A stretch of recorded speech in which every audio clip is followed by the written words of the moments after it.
Ayan. So kahapon nandun tayo sa bundok, ngayon dito naman tayo sa ating munting farm. Ayan na yung pipino natin. Bali nung isang araw nag-harvest ako dito ng mga 7 piraso pa lang mga kajunini, kasi yun yung unang bunga. So itong pangalawa, pangatlo at pang-apat na harvest dito, sigurado marami na. Ayan, papakita ko na naman sa inyo yung mga bunga ng pipino natin mga kajunini. Ayan, sisilipin natin yung mga bunga saglit. Ayan na mga kajunini. Ayan. So ang 2 araw pa ay meron na rin palang mga malalaki, pero hindi ko na muna kukunin, basta mga 2 araw pa ito kajunini. Ayan.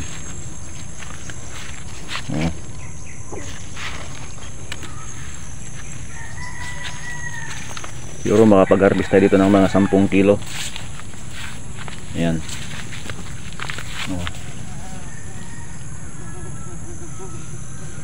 Kita yung mga bunga ng mga pipino natin ngayon. Ayan.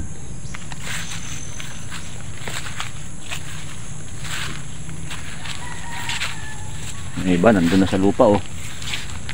Ayan hitik ang bunga.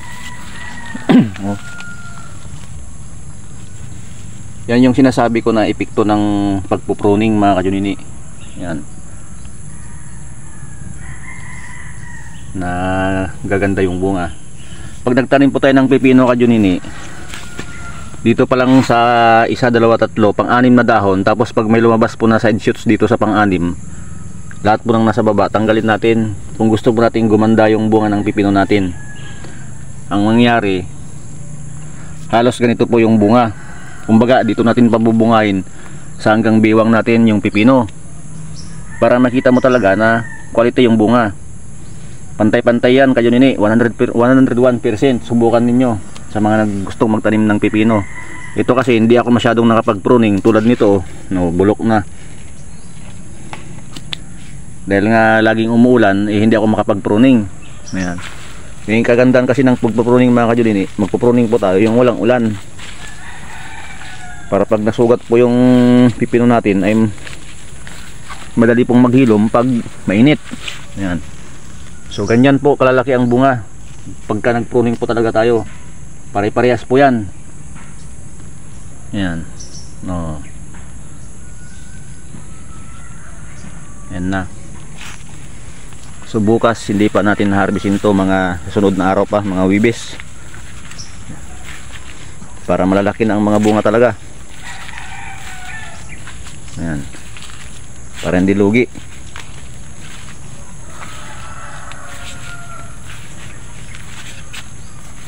Pero kung meron namang bibili sa akin ng ganito kaliliit at bibilin sa akin ng 50 1 kilo, ay harvestin ko. Parang dudublin lang natin, pero sayang naman kasi pag maliliit pa harvestin mo na. Ayan, naninilaw na tong mga ko, kulang na ng abono to mga yunini.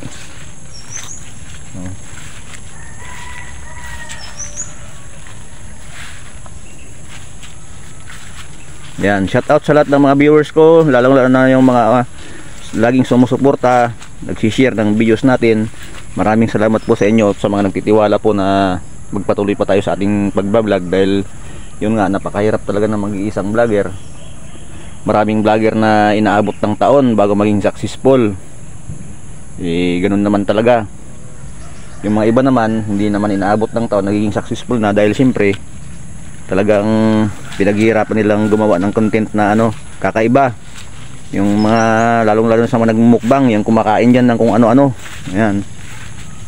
Tayo naman, farming tayo, tutorial, at saka may konting comedy.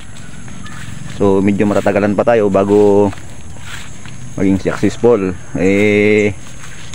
Di bali na, ang importante kahit papano napakalaking bagay itong programa ni Lolo Mitch. At siyempre yung mga memories natin, yung pagbablog-vlog natin, ay kahit wala na tayo sa mundo, ay makikita pa rin nila.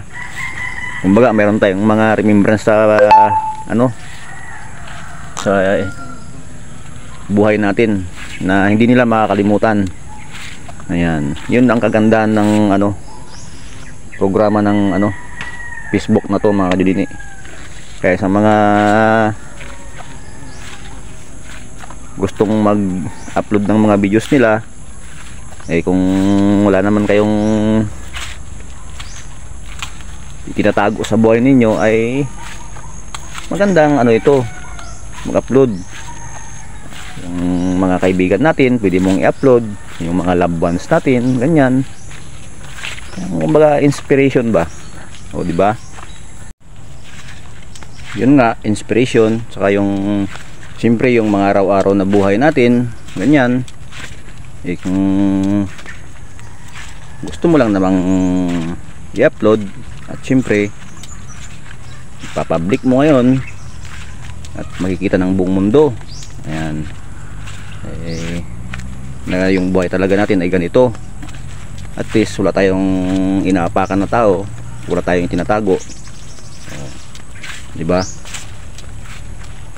Ayan, yun yung kagandahan ng ng Facebook programa niya talaga.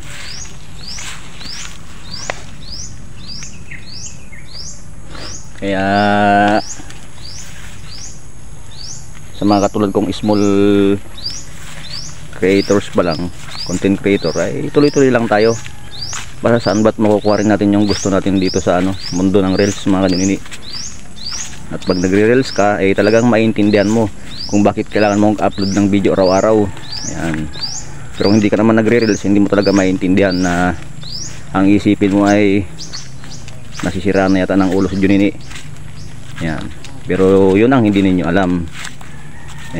Kung gusto nyong subukan, ay subukan nyo na habang mayroon pang kinikita dito sa pagre-reels na to. Dahil baka pagdating ng panahon, mawawala na rin, kasi wala namang permanenteng sa mundo lahat naman nagbabago. Ayan. Hindi po ba, mga Junini?